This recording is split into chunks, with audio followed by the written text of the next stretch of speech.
அன்பான இந்த அனைத்து நல்ல உள்ளவங்களுக்கும் வணக்கம் நண்பா. நாம் இந்த வீடியோவில் வந்து பார்த்திங்கன்னா தமிழக அரசுக்கிட்ட ஒரு அருமையான வேலை வாய்ப்பு வந்துக்குது. அது என்ன வேலை வாய்ப்புன்னு வந்து பார்த்திங்கன்னா சத்துணவு திட்டத்தின் கீழே வந்து பார்த்திங்கன்னா உங்களுக்கு 2025 வந்து பார்த்திங்கன்னா உங்களுக்கு வேலை வாய்ப்பு வந்திருக்குது. அது என்னென்னு பார்த்திங்கன்னா உங்களுக்கு சத்துணவு அமைப்பாளர், சமையலாளர், உதவி சமையலாளர்னு சொல்லி வந்து பார்த்திங்கன்னா உங்களுக்கு வேகன்சி வந்துருக்குது. அதை பற்றி தான் வந்து பார்த்திங்கன்னா இந்த வீடியோவில் பார்க்க போகிறோம். அதே மாதிரி பார்த்திங்கன்னா இந்த ஜாப்க்கு விண்ணப்பம் எங்கே கொடுக்குறாங்கன்னு வந்து பார்த்திங்கன்னா உங்களுக்கு இன்னும் தெரியாமல் இருக்கலாம். அதெல்லாம் வந்து பார்த்திங்கன்னா இந்த வீடியோவில் சொல்லியிருப்பேன், நீங்கள் ஸ்கிப் பண்ணால் ஃபுல்லாக. இந்த வேலைவாய்ப்புக்கான நோட்டிஃபிகேஷன் எல்லாமே வந்து பார்த்திங்கன்னா ஏப்ரல் மாதத்தில் வரப்போகுது. அதனால் வந்து பார்த்திங்கன்னா நீங்கள் அப்ளை பண்ணுறதுக்கு வந்து பார்த்திங்கன்னா விண்ணப்பம்லாம் எப்படி ஃபில் பண்ண, எங்கே கிடைக்கும் எல்லாமே தெரிஞ்சு வச்சுங்க. அதேமாதிரி பார்த்திங்கன்னா இன்கம் சர்டிஃபிகேட், இருப்பிடச் சான்றிதழ் இதெல்லாம் வாங்குற மாதிரி இருக்கும். அதெல்லாம் வந்து பார்த்திங்கன்னா எப்படி வாங்கணும்னு சொல்லி வந்து பார்த்திங்கன்னா தெரியாதீங்க. நம்ம சேனலில் வீடியோ இருக்குது, அதெல்லாம் பார்த்து நீங்கள் உடனே வாங்கி வச்சுக்கிங்க.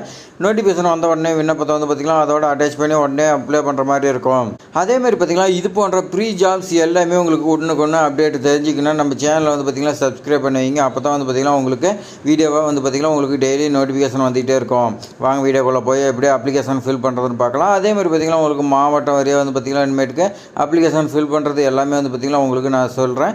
நீங்கள் வந்து பார்த்திங்கன்னா நம்மளோட இணைந்துருங்க. வாங்க வீடியோக்குள்ளே போகலாம். ஜென்ரலாக வந்து பார்த்திங்கன்னா உங்களுக்கு அப்ளிகேஷன் ஃபார்ம் இந்த மாதிரி தான் இருக்குது. அதில் வந்து பார்த்திங்கன்னா ஃபஸ்ட்டு உங்களுடைய மாவட்ட பேர் எழுதிங்கன்னா, நீங்கள் எந்த மாவட்டமோ அந்த மாவட்ட பேர் எழுதிங்கன்னா, அடுத்து வந்து பார்த்திங்கன்னா தமிழக அரசின் சத்துணவு திட்டத்தின் கீழே வந்து பார்த்திங்கன்னா இந்த அப்ளிகேஷன் ஃபார்ம் வந்து பார்த்திங்கன்னா சத்துணவு மைய அமைப்பாளர் பணிக்கான விண்ணப்பம், அதே மாதிரி பார்த்திங்கன்னா சமையலாளர், உதவி சமையல் இந்த மாதிரி வந்து பார்த்திங்கன்னா விண்ணப்பங்குது. அடுத்தடுத்த வீடியோவில் நான் பார்க்கலாம். இந்த விண்ணப்பத்தில் வந்து பார்த்திங்கன்னா நீங்கள் ரைட் சைடில் உங்களுடைய பாஸ்போர்ட் சைஸ் ஃபோட்டோ ஓட்டிங்க. அடுத்து வந்து பார்த்திங்கன்னா உங்களுடைய பேர் வந்து பார்த்திங்கன்னா தமிழில் எந்த ஒரு மிஸ்டேக் இல்லாத நீங்கள் எழுதிங்க. அடுத்து வந்து பார்த்திங்கன்னா உங்களுடைய தகப்பனார், கணவர் பேர் வந்து பார்த்திங்கன்னா நீங்கள் எழுதிக்கலாம். அடுத்து வந்து பார்த்திங்கன்னா உங்களுடைய பர்மனெண்ட் அட்ரஸ் வந்து பார்த்திங்கன்னா நீங்கள் எழுதிங்க. பர்மனெண்ட் அட்ரஸ் வந்து பார்த்திங்கன்னா கதவு நம்பரு, தெரு பேர், பின்கோடோடு வந்து பார்த்திங்கன்னா எல்லாம் சொல்லியிருக்காங்க. அதேமாதிரி பார்த்திங்கன்னா உங்களுடைய கான்டாக்ட் பண்ணுறதுக்கு உங்களோட மொபைல் நம்பர் வந்து பார்த்திங்கன்னா கேட்டிருக்காங்க. அந்த மொபைல் நம்பர் வந்து பார்த்திங்கன்னா நீங்கள் எழுதிங்க. விண்ணப்பிக்கும் பதவியின் பேர் வந்து பார்த்திங்கன்னா சத்துணவு அமைப்பாளர்னு சொல்லி எழுதிங்க. அதேமாதிரி பார்த்திங்கன்னா நீங்கள் சத்துணவு மைய அமைப்பாளர் நியமனம் கோரும் சத்துணவத்தையும் மைய பெயர்னு கேட்டிருக்காங்க. நீங்கள் வந்து பார்த்திங்கன்னா உங்களுடைய கிராமத்தில் எந்த மையத்தில் வேகன்சி இருக்குதோ அந்த மையத்துக்கு வந்து பார்த்திங்கன்னா ஒரு பேர் இருக்கும். அந்த மையத்தோட பேர் ப்ளஸ் நம்பர் இருக்கும். அதை வந்து பார்த்திங்கன்னா நீங்கள் எழுதிக்கன்னு சொல்லியிருக்காங்க. மனுதாரரின் கல்வி சான்றிதழ் வந்து பார்த்திங்கன்னா இந்த அப்ளிகேஷனோட வந்து பார்த்திங்கன்னா அனுப்பிக்கிறீங்களான்னு கேட்குறாங்க. ஆம்னு கொடுங்க. அதேமாதிரி பார்த்திங்கன்னா மாட்டு சான்றிதழ் மற்றும் மதிப்பெண் சான்றிதழ்னு சொல்லி கேட்குறாங்க. எல்லாமே இருக்குதுன்னு சொல்லி வந்து பார்த்திங்கன்னா ஆம்னு சொல்லுங்கள். அதேமாதிரி பார்த்திங்கன்னா மனுதாரர் பிறந்த தேதி மற்றும் வயதுன்னு சொல்லி கேட்டிருக்காங்க. டேட் ஆஃப் பர்த் எழுதிட்டு உங்கள் பக்கத்துலேயே வந்து பார்த்திங்கன்னா ஏஜ் எழுதிருங்க. இப்போ கரண்டில் உங்களுக்கு என்ன ஏஜ் அந்த ஏஜ் எழுதிக்கலாம். அதே மாதிரி பார்த்திங்கன்னா உங்களுடைய சாதி மற்றும் உட்பிரிவுன்னு கேட்டிருக்காங்க. நீங்கள் வந்து பார்த்திங்கன்னா வட்டாட்சியர்கிட்ட வந்து பார்த்திங்கன்னா நீங்கள் சாதி சான்றிதழ் வாங்கியிருப்பீங்க. அதை வந்து பார்த்திங்கன்னா அப்படியே எழுதிங்க. வட்டாட்சியரம் பெறப்பட்ட இருப்பிடச் சான்றிதழ் கேட்டிருக்காங்க. நல்லா நோட் பண்ணிங்க. இருப்பிடச் சான்றிதழ் அல்லது குடும்ப அட்டை நகல்னு சொல்லி கேட்டிருக்காங்க. உங்களுக்கு ரேஷன் கார்டு இருந்தால் வந்து பார்த்திங்கன்னா கொடுக்கலாம். அப்படி இல்லைனா வந்து பார்த்திங்கன்னா உங்களுடைய இருப்பிடச் சான்றிதழ் நகல் வாங்கன்னு சொல்லியிருக்காங்க. அதுக்கான வீடியோ வந்து பார்த்திங்கன்னா நம்ம சேனலில் இருக்குது, போய் பாருங்கள். மனுதாரர் கிராமத்திற்கும் நியமனம் கோரும் சத்துணவு மையத்திற்கும் உள்ள தூரம் வந்து பார்த்திங்கன்னா 3 கிலோமீட்டருக்கு உள்ளே தான் இருக்குதுன்னு சொல்லியிருக்காங்க.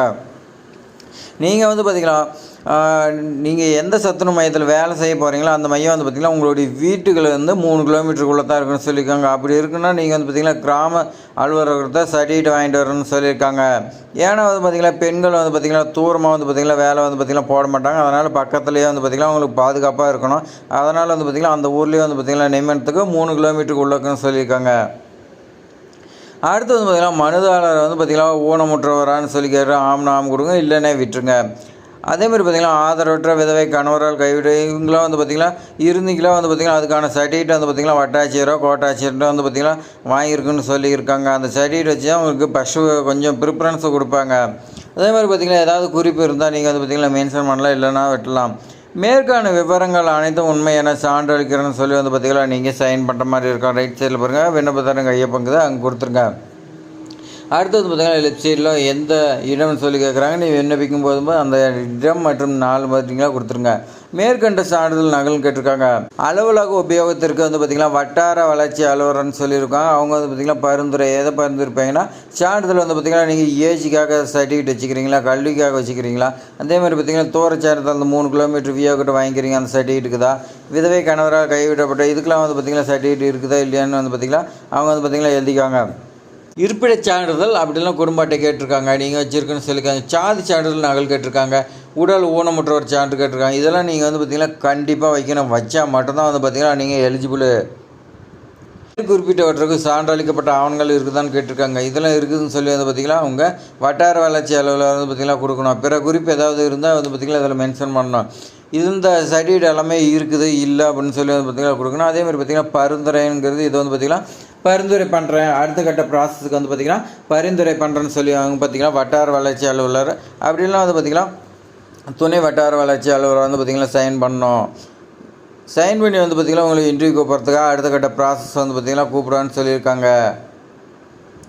அவ்வளோதான் நண்பா. சத்துணவு அமைப்பாளருக்கு வந்து பணிக்கான விண்ணப்பம் வந்து பார்த்திங்கன்னா அவ்வளோதான். அதேமாதிரி பார்த்திங்கன்னா மாவட்ட வாரியாக வந்து பார்த்திங்கன்னா உங்களுக்கு விண்ணப்பம் வந்து பார்த்திங்கன்னா நம்ம சேனலில் வீடியோ வரப்போது நீங்கள் வந்து பார்த்திங்கன்னா நம்ம சேனலை சப்ஸ்கிரைப் பண்ணி நம்மளோட தொடர்பில் இருங்க. அப்போ தான் வந்து பார்த்திங்கன்னா இது போன்ற வீடியோ எல்லாமே உங்களுக்கு ஒன்று வரும். அதேமாதிரி பார்த்திங்கன்னா இந்த வீடியோ பிடிச்சிருந்தா உங்கள் ஃப்ரெண்ட்ஸுக்கு எல்லாத்துக்குமே வந்து பார்த்திங்கன்னா சோசியல் மீடியா இன்ஸ்டாகிராம் வாட்ஸ்அப் இதெல்லாம் எல்லாமே ஷேர் பண்ணி விடுங்க. அவங்களும் வந்து பார்த்திங்கன்னா தெரிஞ்சுக்கிட்டோம். தேங்க்ஸ் ஃபார் வாட்சிங்.